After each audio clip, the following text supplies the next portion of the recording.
అంతా YCP gang. వాళ్ళతో ఈ అమ్మాయి గత 6 నెలలుగా టచ్ లో ఉంది.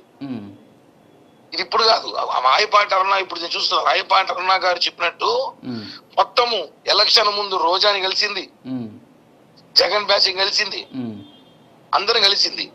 ప్రాపర్ ఎవిడెన్స్ లేక కామ్గా కూర్చుంది. ఈ ఒక్క వీడియో సరిపోదమ్మా చెప్పి పంపించేసారు వాళ్ళందరూ. ఈ ఆడియోలు వీడియోలు సరిపోవమ్మా, కిరణాల మీద ఎలక్షన్ ముందు తీసుకుంటే రాజకీయ కుట్ర అవుతుందని చెప్పి పంపించారని చెప్పి సమాచారం ఉంది. కాదు, ఎంఐ ఎలక్షన్ ముందే నన్ను బెదిరించి బ్లాక్ మెయిల్ చేసిందని చెప్పి నేను ఎంఆర్ పల్లి పోలీస్ స్టేషన్ కేసు నమోదు చేశా. అసలు ఏంటి నీ ప్రాబ్లం? నువ్వు నాకు డబ్బులు ఇచ్చావు, ఎక్కడ ఎవిడెన్స్ ఉందా? ఇప్పుడు ఆ అమ్మాయి నాకు డబ్బులు ఇచ్చినట్టు ఎవిడెన్స్ ఉందా? ఈ రోజుల్లో 1000 రూపాయలు ఇస్తే బాండ్ రాసుకుంటారా? 1,30,00,000 అమ్మాయి నాకు ఇచ్చిందని చెప్పి చెప్పినప్పుడు ఏమైనా ఎవిడెన్స్ ఉందా? అంటే ఇక్కడ కిరణ్ రాయల్ గారు, ఇప్పుడు అక్కడ విషయం ఏంటంటే మీరు మాట్లాడే సందర్భంలో నేను మర్డర్ చేస్తాను, జైలుకి వెళ్ళి వచ్చేస్తాను, ఎక్కడ కంప్లైంట్ ఇస్తావు, ఇవన్నీ మీవేనా వాయిస్లు? అసలు వాస్తవంగా అసలు ఏం జరిగింది? అన్ని ఇప్పుడు కోర్టుకి సబ్మిట్ చేయండి, నాకు తెలుస్తుంది. ఏం చెప్పాను? మార్ఫింగ్లు అన్ని చేశారని చెప్పి నేను గతంలో చెప్పాను. నేను ఇప్పుడు చేస్తానని చెప్పలా. కొన్ని వాయిస్లు నా దగ్గర మాట్లాడుచుకుని వస్తున్నాయి. ఏది? డబ్బుల విషయం వరకు.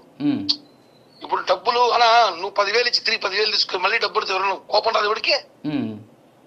డబ్బులు తీసేసుకుని కూడా నన్ను ఇప్పుడు నాతో నువ్వు 8 సంవత్సరాలుగా రికార్డులు చేసి పెట్టుకుంటున్నావు అంటే నువ్వు ఎంత కిలాడి.